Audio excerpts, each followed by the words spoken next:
and we're stepping up in every way we can because we know that Russia must win this war. That Ukraine must win this war against Russia. Thank you. Okay, thank you very much. Pay attention and listen, because there is a national security threat that is happening right now. Yes, I believe you heard Trudeau. It is like a joke. We have to step up to make sure Russia must win this war. He realized it was a mistake. Few days ago, something happened. US sent a warning national security threat. It went viral on social media. Pay attention and listen, because there is a national security threat that is happening right now. Look. Back here in Washington, fears of a serious new threat to U.S. national security. CBS News has learned the U.S. has informed Congress of new intelligence about Russian plans to put a nuclear-capable weapon in space that could threaten U.S. satellites. CBS's Ed O'Keefe has new reporting tonight from the White House. CBS News has learned that what's described as a serious national security threat is related to the launch of a Russian rocket last week carrying a top-secret military payload that is now in orbit. The U.S. has been tracking Russian attempts to develop a nuclear-capable weapon that could take down U.S. satellites, knocking out the ability to communicate.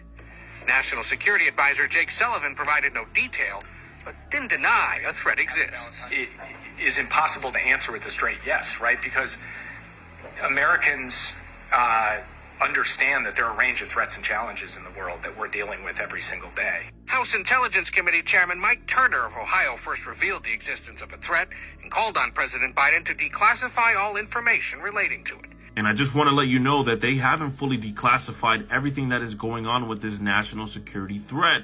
All that we do know is that it is space related. Yes, I believe you heard that. NATO chief says Ukraine will join NATO. Russia, undeniable, will not accept this at all. And we are deepening our political ties through the NATO-Ukraine Council, where we consult and make decisions together. Ukraine will join NATO. It is not a question of if, but of when. As we prepare you for that day, NATO will continue to stand with Ukraine for your security and for ours. Yes, immediately this video was released. This is what Putin said. If Ukraine join NATO and attempt to bring Crimea back by military, it means the European countries will automatically pull into a war conflict with Russia. NATO and Russia potentials are incompatible. We understand it, but we also understand that Russia is one of the leading nuclear states, and by some modern component, it even outperforms many. There will be no winner, and you will be pulled into this conflict against your will. You won't even have time to blink your eye when you execute Article 5. I don't want it. Source Daily Mail. This is Putin making sure to reply this video. This is a clear message. We are drawing closer to World War III.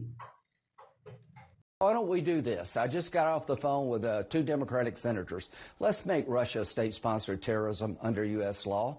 Let's make them pay a price for killing Navalny. It would allow the Navalny family to go to U.S. court and sue Putin's Russia for killing of their loved one. A state-sponsored terrorism designation is a game changer. It would allow more sanctions. It would open up the American courtroom. Do you expect legislation on that this week?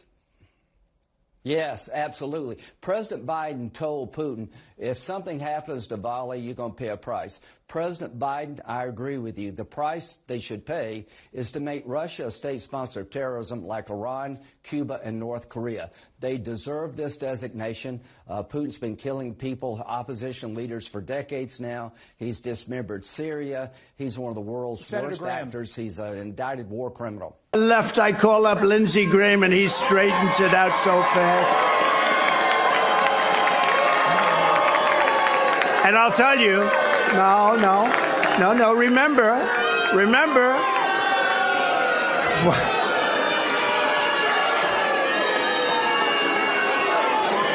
I love him. He's a good man. Come up here, Lindsay. Come up here, Lindsay. Come here. Okay, are you ready? America, the nightmare you're facing is just about over. Help is on the way. This is the most qualified man to be president of the United States. And let it be said that South Carolina created the biggest political comeback in American history. Yes, Lindsey Graham cannot understand the enemies he created within. He's a warmonger. We have seen him several times advocating for this. Look at what is happening to him now. He is being booed in his own state. They should tell you one thing that will happen to him during the election. A lot of people are now calling that they should vote this guy out because of things like this. They don't look at peace as anything in the world. They look at more wars like a solution. What bothers me a lot is the fact that nobody's willing to talk about peace. People are dying. Like I saw statistics yesterday, about 31,000 people have died in Ukraine. I mean soldiers. Look at this number, then you will know what is going on. Every single day, these people encourage the sending, pumping money, like what I saw recently with Trudeau, promising to have in billions to Ukraine. I don't know if you saw that video. Take a look at this. You said earlier today that Canada would do whatever it takes for as long as it takes to help Ukraine. But as this war enters its third year, we're seeing countries, including people in Canada, start to wane a little bit in terms of this public support for continuing to fund a war like this. What do you say to people back at home who might have those concerns? We have seen the impact of Russian misinformation and disinformation in countries all around the world, with the rise of a far right that is turning its back on Ukraine, turning its back on the international rules-based order, turning its back on democracies. Canadians still remain overwhelmingly in favor, not just of Ukraine, but of the rules-based order.